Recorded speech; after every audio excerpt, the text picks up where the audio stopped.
legítimo intervenir a mí sobre mi propio libro. Tengo que, no puedo obviar, hablar yo mismo sobre el libro que motiva este evento de transmisión virtual.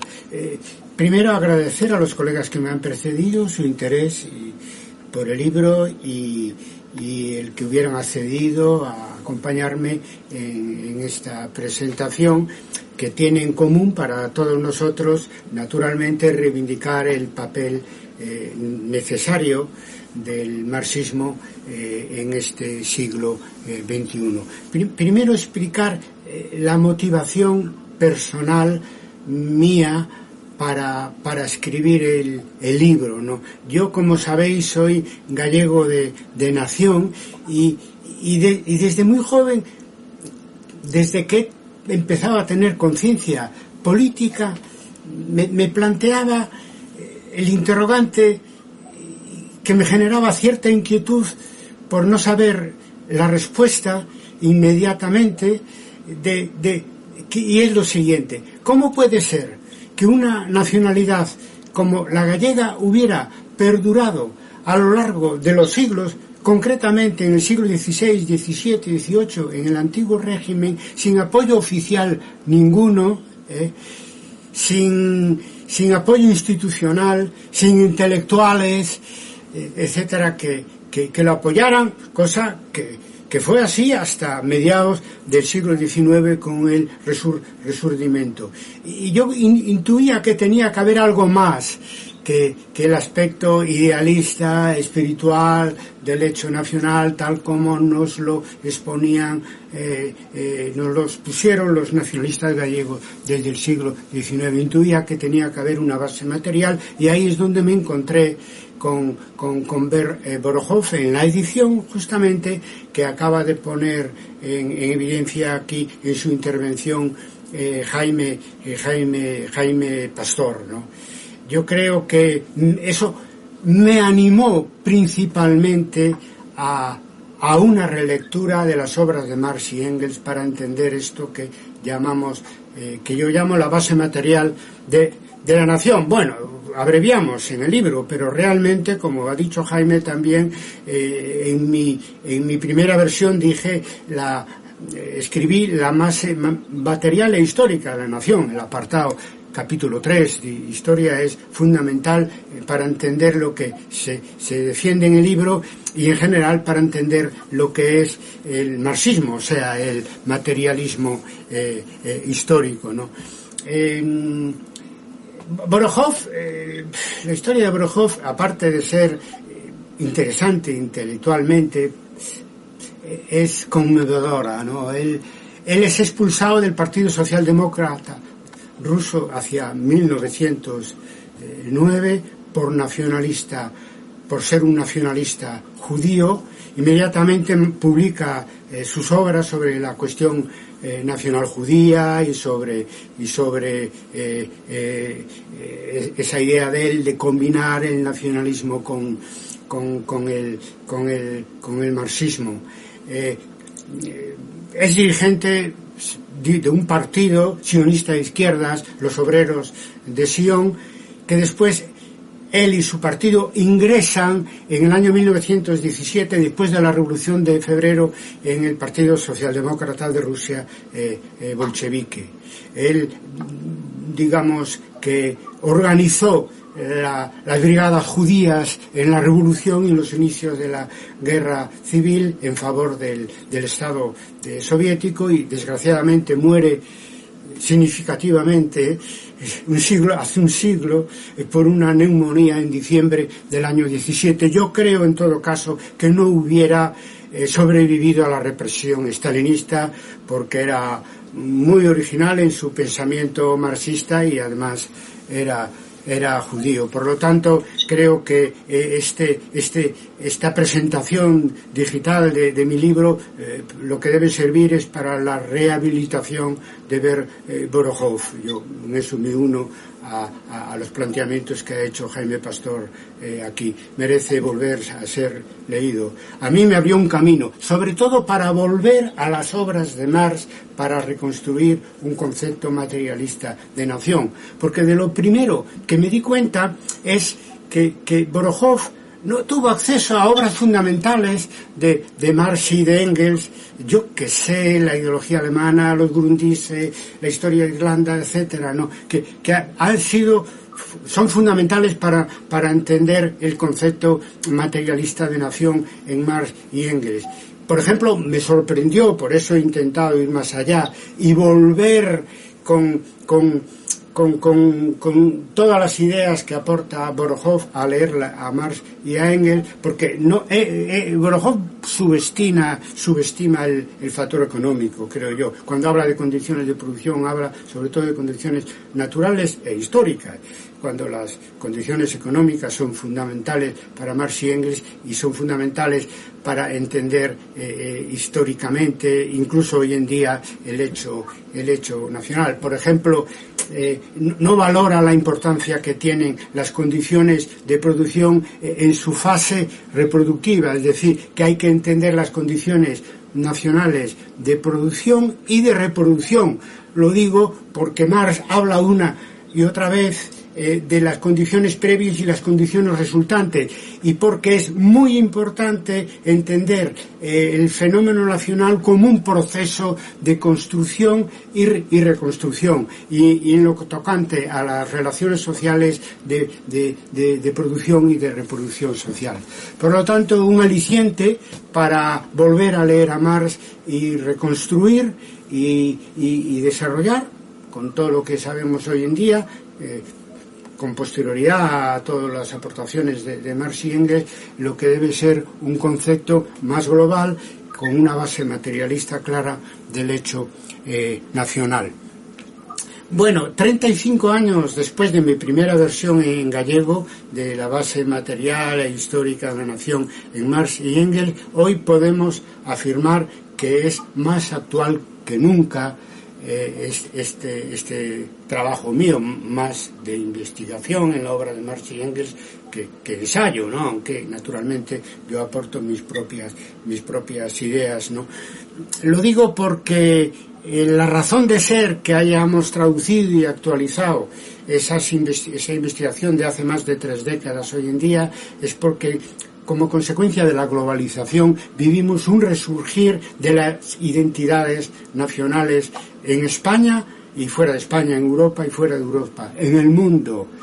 Es decir, hoy vuelven a estar de actualidad las viejas y las nuevas y los nuevos hechos nacionales. No solamente las nacionalidades sin Estado y los Estados-nación, sino también los nuevos fenómenos de nacionalidad que podríamos decir, como es de ámbito regional, como Europa, de ámbito nacional, como la globalización en este momento, que acabará más pronto que tarde generando un proceso globalista de identidad mundial.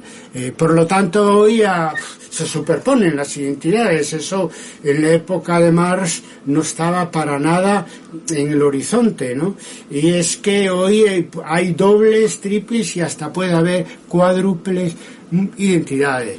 Se complejiza mucho el fenómeno identitario de orden nacional y es necesario una metodología para poder abordarlo con un mínimo de rigor, y ahí el ejemplo de Marx y Engels en sus trabajos, no solamente teóricos, sino también periodísticos, la correspondencia, todo eso que yo he estudiado al mismo nivel, ese tipo de fuentes secundarias que el Capital, los Grundrisse o las obras más teóricas y más profundas de los fundadores del marxismo.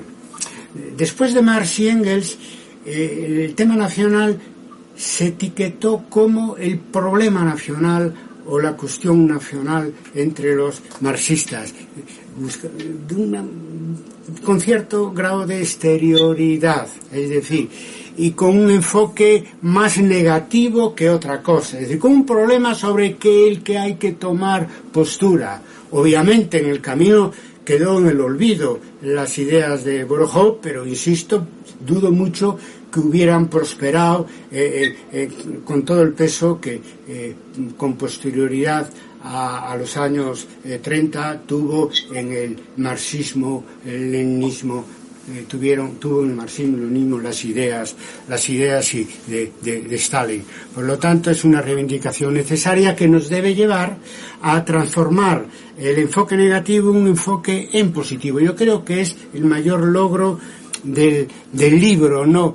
Es decir, sacar a la luz en las obras originales de Marx y Engels una teoría subyacente de la nación que ellos aplican a todas las épocas históricas, pasar de una lectura en negativo a una lectura en positivo de las obras originales de Marx y Engels, con eso añadido que vengo de afirmar, es decir, no solamente las obras teóricas y políticas, sino también las obras periodísticas y la correspondencia, que es donde con más frecuencia toman postura respecto a los hechos nacionales que se les tocó vivir, a los que dedico un capítulo, el capítulo 3, que es muy importante para ver en acción la teoría subyacente de la historia que tenían Marx y Engels, que es el objetivo, extraer esa teoría y hacerla pública y articularla y publicitarla, es el objetivo principal de mi libro, ¿no? En los tiempos de Marx y Engels hay que recordar que predominaba un concepto idealista de la nación. Hegel, que tanto les inspiró a ellos, pero también Fichte, Herder, hablaban del Volksgeist, del espíritu del pueblo, un concepto idealista de la nación que no olvidemos es el que inspira los movimientos nacionalistas del siglo XIX en toda Europa, ¿no? Y es muy importante eso, porque ese giro materialista que sobre el concepto de nación dan en el siglo XIX Marx y Engels, hoy sigue siendo tanto más necesario también para superar las posiciones idealistas sobre el hecho nacional que siguen vivas en cierta medida o en bastante medida en los movimientos estrictamente nacionalistas hoy en día, o por lo menos en una parte de ellos.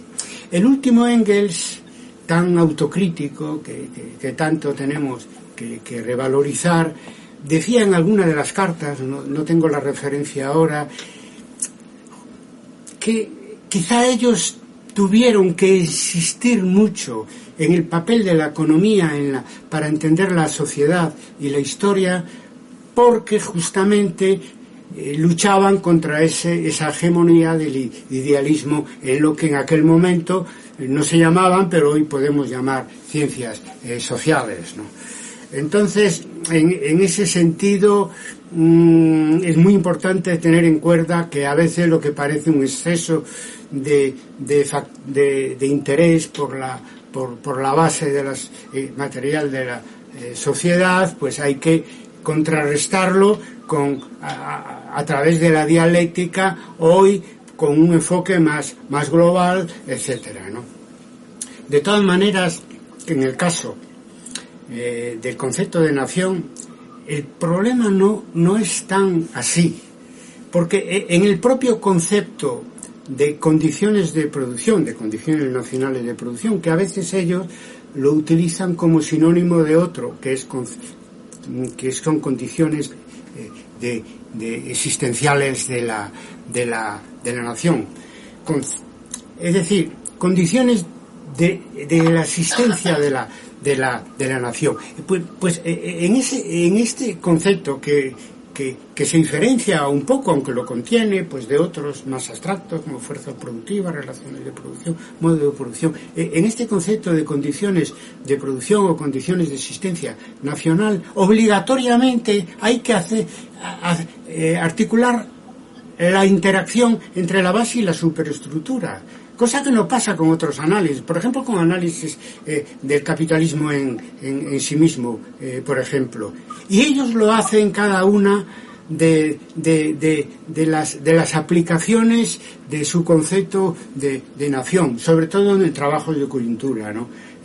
Sobre la India, sobre Alemania, sobre Francia, sobre Polonia, sobre Irlanda, que me han servido de mucho para entender sobre el terreno cómo funciona el concepto dialéctico y materialista de nación en Marx y Engels, ¿no? Por lo tanto, eso es muy importante. Es la ventaja que tiene el concepto de condiciones de producción, que no es necesario aplicarle ese correctivo que hoy solemos aplicar a los conceptos del marxismo en cuanto a buscar siempre esa interacción base y superestructura, porque está ya en la definición misma en este caso de las condiciones nacionales de producción o las condiciones de existencia nacional, ¿no? Bien, el marxismo es muchas cosas, ¿no? Pero yo quiero reconocer aquí y en el sentido de dar a conocer que la metodología marxista original envejece probablemente mucho mejor que otras propuestas y dimensiones que tiene el marxismo en el campo de la filosofía, la economía de la acción política, etc. O sea, envejece muy bien. De alguna manera, todos somos o debemos ser marxistas si queremos analizar fenómenos sociales complejos. En este turbulento siglo nuevo, pienso y concluyo que las ciencias sociales y las tendencias intelectuales que se olvidan del marxismo no les va a ir nada bien, y ya no les está yendo nada bien. Ya no digo porque son clásicos de las ciencias sociales, y a los clásicos nunca hay que olvidarlos, pero concretamente a Marx y Engels, si los olvidas mientras el capitalismo exista, fallas en las predicciones y fallas en las propuestas. A veces porque intencionadamente son opuestas al progresismo que ilumina, por hablar con un término actual, al pensamiento marxista desde sus orígenes en el siglo XIX. Yo pondría como ejemplo de que una propuesta filosófica, política, económica, que se olvide del marxismo, sobre todo en terrenos donde el marxismo ha jugado un papel principal para definir esas áreas disciplinares, pues les puede ir tan mal como le ha ido al posmodernismo y al neoliberalismo en campos distintos, ¿no?, que hoy sabemos están bastante en retirada. Nada más, yo no quería terminar sin hacer referencia a dos cuestiones que se plantearon por parte de los colegas que me precedieron y que además a mí me inquietan, ¿no?, desde el punto de vista del análisis que hay que hacer actualmente sobre el hecho nacional, desde el punto de vista de la izquierda y más todavía desde el punto de vista del marxismo. Es lo que yo llamaría el derecho a la identidad nacional. El derecho a la identidad nacional, hoy ampliamente asumido, y su consecuencia política, el derecho a la autodeterminación nacional, a que un pueblo a decidir su destino y todo eso. Este último, más claro a partir de Lenin, y que vivió la época del imperialismo, no la época de la formación de los Estados-nación, como Marx y Engels, que está más clara, ¿no? Pero se ve muy bien en la obra de Marx y Engels que ellos enfocan siempre los procesos nacionales que viven desde un ángulo, digamos, político. Decían que la unificación alemana bien, porque acelera con la formación del Estado alemán pues el desarrollo económico y el crecimiento del proletariado mundial, y los pueblos eslavos, decía Jaime, pueblos sin historia, pues esos no son viables, digamos, históricamente. No es la única ocasión en que dicen que proyectos nacionales no son viables. Hoy eso estaría, en fin, prohibido. Es decir, hoy más bien pensamos que existe un derecho democrático que nace con la Revolución Francesa y la soberanía de la sociedad civil frente al Estado absolutista. Pensamos que hay un derecho a la identidad nacional en el tiempo de Marx y Engels, que tanto aportan para entender de una manera materialista, dialéctica e histórica el hecho nacional. Sin embargo, no formaba parte todavía de sus reivindicaciones. Ellos se sienten muy afines. Marx decía que en su casa eran todos fenianos, nacionalistas irlandeses, es decir, ellos eran entusiastas de determinados fenómenos nacionalistas por conveniencia política, hombre, y porque eran nacionalidades oprimidas, pero sobre todo por conveniencia política. Decían que en Europa no se podía derrotar a la reacción sin que antes se lograra la liberación nacional de Polonia o de Irlanda. E igual, pues en el caso de Alemania, incluso de Francia, cuando los francos acaban con la lengua DOC y unifican Francia al final de la Edad Media. Es decir, estaban contra todo tipo de opresión, de eso no cabe duda, también, y empezando por las colonias, pero sin embargo utilizan más un enfoque de conveniencia política que lo que hoy es más habitual, y es el derecho a la identidad nacional y sus consecuencias políticas. Por lo tanto, esos son, digamos, apreciaciones desde la actualidad, siempre tan necesarias, porque somos partidarios de volver a los clásicos, pero sin perder pie con el momento en que vivimos, y sobre todo pertrechándonos de unas herramientas y conceptos que nos permitan analizar, si no al nivel, pues digamos con el mismo grado de ambición que Marx y Engels lo hicieron con los procesos, en este caso, nacionales de su tiempo. Y ahora sí, nada más. A los que nos estáis siguiendo, yo os pido leer el libro y seguimos hablando en red. Muchas gracias.